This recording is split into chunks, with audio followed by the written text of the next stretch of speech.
တော့ပြီးဆိုတာလို့အသီးတော့မရှိဘူးဒီလိုမျိုးပဲသုံးတော့ဒီကူပါ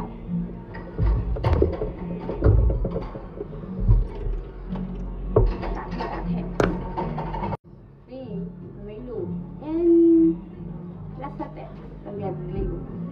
ထည့်လိုက်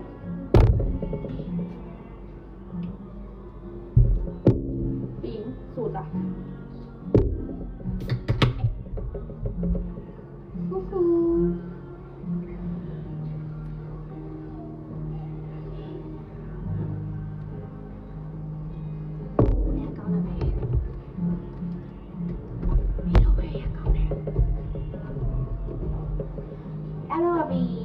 ဒါကတော့ပြီးဆိုတာကဲငါတို့အလုံးမလုပ်တာကြပြီအခုကလည်းပြင်မဲ့တံပြန်လုံးအစိုးတံပြန်တီးတံပြန်ရီကို30လောက်ထည့်လိုက်ပြီးတီးဟာ60လောက်ထည့်လိုက်ပြီးဒီတဲ့ဟိုတလေပြမယ်ဒီ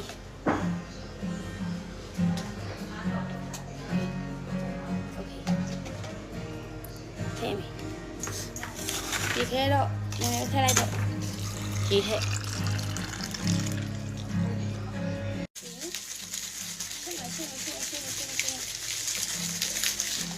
ပြီးမြည်ကြည့်တောက်ကောင်း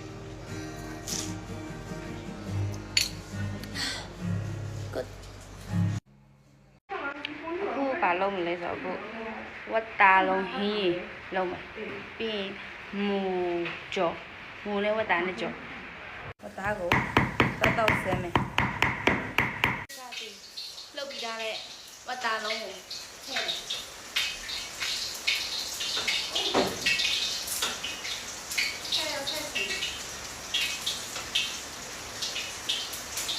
ဒီရန်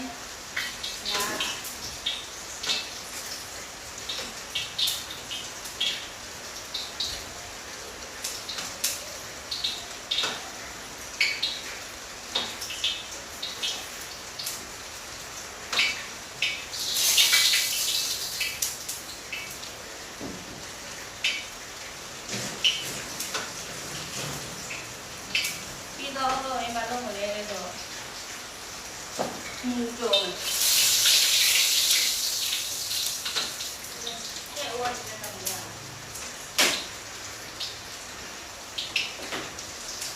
မူကြော်ရတာစစ်တူနေတဲ့ချင်းထဲပြီးဝတ်တာထဲ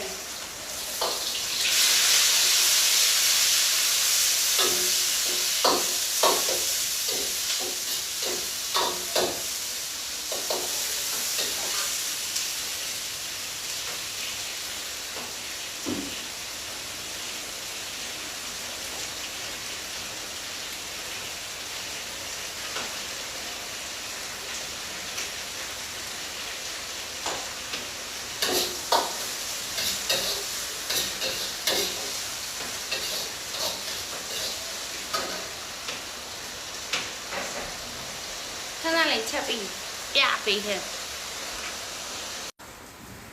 ဒါလေးမူနဲ့ဝတ်သားနဲ့ပင်စိမ့်နဲ့ချက်တာပြီးတာတော့မွန်ကြီးရွက်နဲ့အသားလုံးနဲ့ပြီးစားဖို့ပဲလိုတော့တယ်ကျေးဇူးတင်ပါတယ်